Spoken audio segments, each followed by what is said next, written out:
I want to show you how to routine things that you need to do with the pool. I test the pool every day just to stay on top of everything, to stay get ahead of it. The best thing to know about the pool chemistry is to prevent a problem. So knowing something is heading a direction and dealing with it before it's an issue is usually way better than trying to correct something that's happened.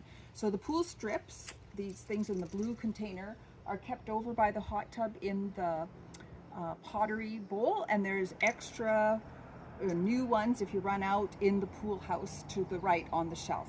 So all I do every day is get myself a pool strip, testing strip, and go way out and try and go down. And then I have a look at how we're doing here. So this is showing that my chlorine is great. It's at about 3. I don't want it much more than that. And don't let it ever drop below 1. You have to do something if it is. With a pool, you can pretty much ignore the alkalinity. It might be a little high, but they tell me just let it drift down. But what I am seeing here is that the pH needs some correction. So it's important to do that because a low pH is very hard on the equipment and you start to bleach copper out of the stuff. So if I want to correct the pH, which I'm going to do today, basically pH up, pH plus is baking soda.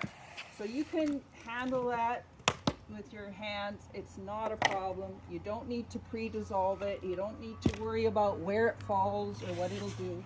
And it's just a scoop and in it goes. And it'll be quite puffy and milky, but it'll disperse. And I'm gonna put in a good 3 scoops. And then tomorrow, if I need a little more, that's fine. So 3 scoops will raise at 1 color level? It can, depending, but before we leave on our trip, I will make sure that we're sort of on the high end of normal. The routine thing that happens with the pool is that the pH is always drifting down and needs correction, which is opposite to the hot tub. It's the alkalinity that keeps drifting down that always needs correcting there. In the pool, you can kind of ignore the alkalinity and just correct the pH. But the most important thing is that the chlorine is never gone to 0. The minute the chlorine is at 0, first chance you get, put in a couple of buckets, couple of things of bleach. And I just walk around the pool and pour it in. And any time you're using chlorine, again, touching it or with the bleach, is just watch your clothes because I have ruined many things. Yeah, just walking around and put that in. The other time you would use this is if you've had all the company over here and there's been lots of people in the pool. I would just top it up and then check the next day and see if it leaves a little bit more. The other thing is probably before you leave for good, and it's another week before we're back, so then it's also a good idea to get that chlorine level right at 3 or even a little bit more, so that it'll last for the week till we get home.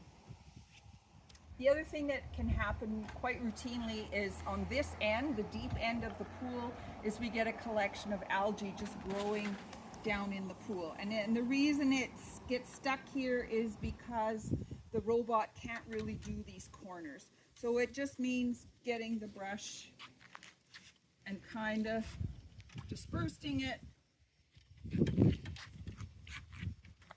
And there you go. It's all gone, and then it'll just get killed and eaten by the chlorine that's in the pool.